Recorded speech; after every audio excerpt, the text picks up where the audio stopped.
Hello and welcome. My name is Mary Hunter. I'm chair of the Clatsop County Democrats. Thank you for coming today. We're excited to have this opportunity to get to know you a little bit better. Thank you. Okay, our first question is, please tell me your name and the position you're running for. My name is Barb Knop, and I am running to be the mayor of Cannon Beach. Thank you. And what has moved you to take this role in your community? I'm a retired teacher, and after I retired from teaching, I discovered the wonderful world of volunteering. And I started on the Parks and Community Services Committee in Cannon Beach, and that was my first experience in city government. I'd been involved in school government. I was ASB advisors, et cetera, et cetera. And so I decided I wanted to do some things for the community that I'd been too busy to do when I was teaching. So I joined the Parks and Community Services Committee, and then everything kind of snowballed, and I got really involved in the community. I am also on the Planning Commission and have been on that commission for about 4 years. And I just 4 years ago, when the mayor was undecided whether he was going to seek a second term, I was ready to enter the race. And then when he decided to seek re-election, I decided to wait for another 4 years and get a little more educated on the issues surrounding Cannon Beach. I'm very much involved in the community. After our big storm, the gale, we started a food pantry. I continue to be involved with that, and I'm a volunteer and on the board of that. When the Cannon Beach Elementary School closed, I became involved in starting a public charter school in Cannon Beach, and so I'm a founding member of that and on the board of that one. And then something near and dear to my heart is allowing students to pursue college or further education after high school. So I'm a founding member and on the board of Seaside Scholarships. So I keep pretty busy. Okay, and you covered a lot of your experience, but is there any other experience or background that you have that prepares you for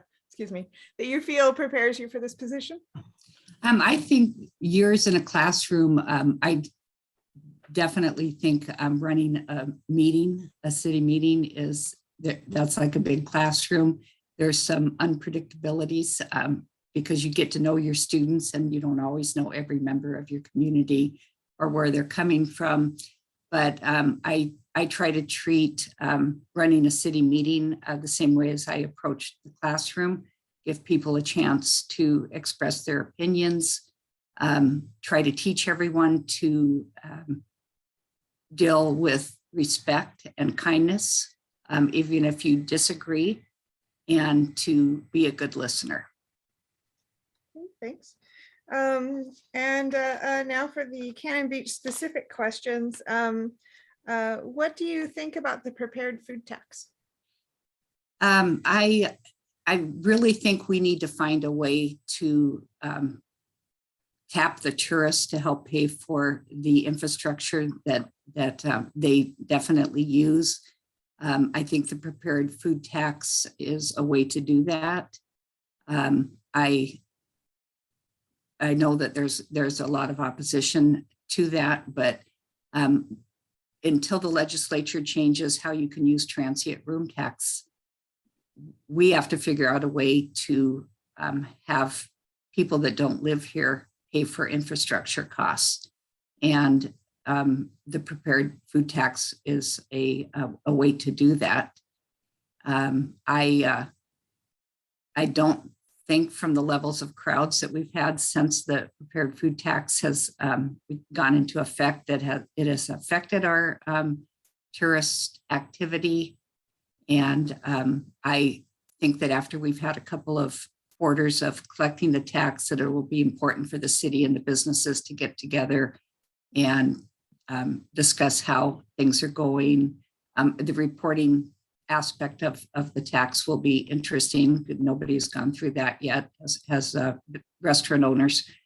And I really think our fire department also needs to have the support, because the huge percentage of calls that are tourist related rather than local residents is a huge impact on their budget.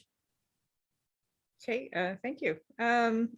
And should house size be regulated, and in what way? One of the things our Planning Commission and Design Review Board and City Council are going through right now is a code audit, which is going through all of our ordinances and comparing them to the comprehensive plan and making revisions as necessary. House size is going to be part of that. And we're in the midst of those discussions. I obviously have seen Cannon Beach change, lived here since 1982. My neighborhood in particular was all families, and, you know, lots of students that lived, you know, up and down the streets. And now it's primarily second homeowners. And a lot of families have left Cannon Beach. And I think that we need to work on providing a balance between people that live here full time and people that come in and visit here. Okay, thank And you. so in terms of just the specific on the house size, I think that it's going to be addressed in the code audit revision. And there's lots of approaches to how we can control some of those issues. Okay, thank you. And how would you address the traffic issues? I was a part of we are in the midst of traffic study and parking study. The City Council just approved it this last week. It's a huge issue. You know, sometimes on the weekend, I come home and my driveway's blocked by someone. And I think we need parking and traffic management.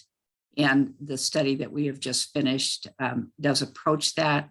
I think one thing that would really help in the downtown area is to have the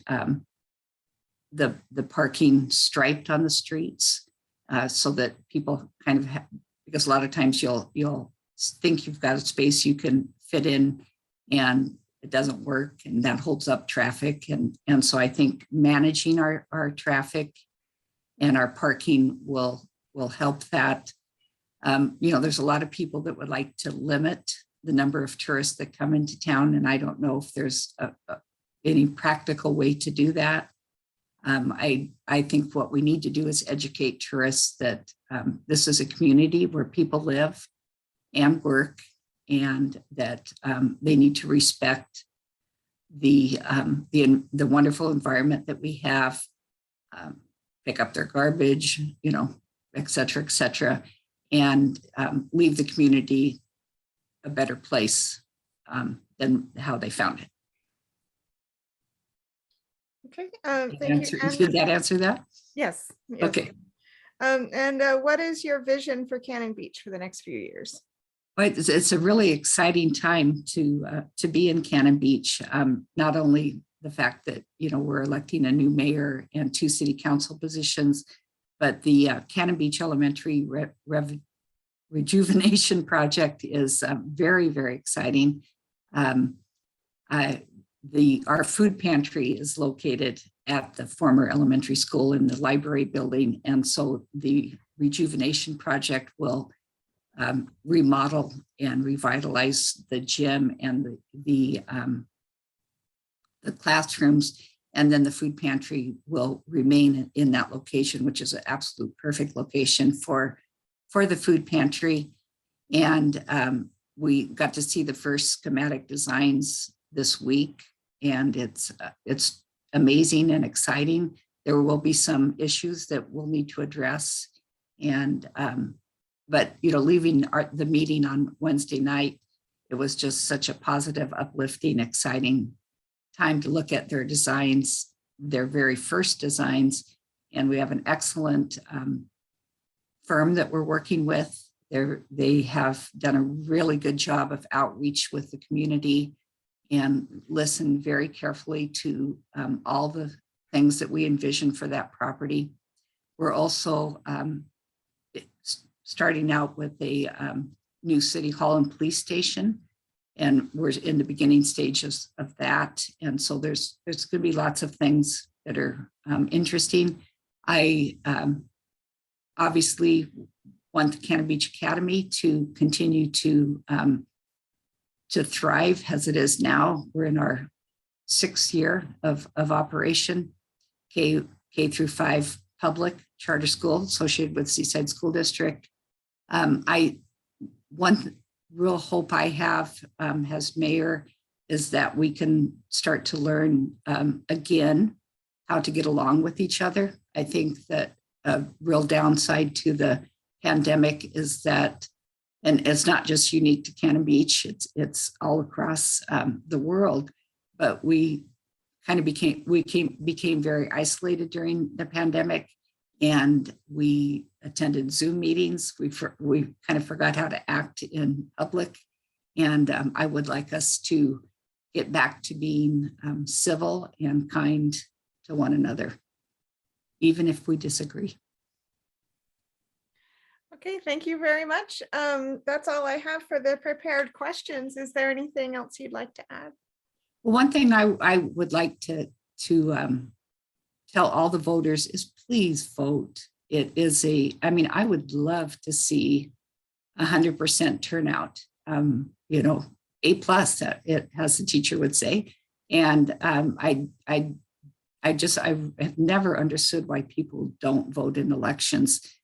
We have a lot on the ballot in November, and just please become informed and vote. Okay, well, thanks very much. And thank you for your time.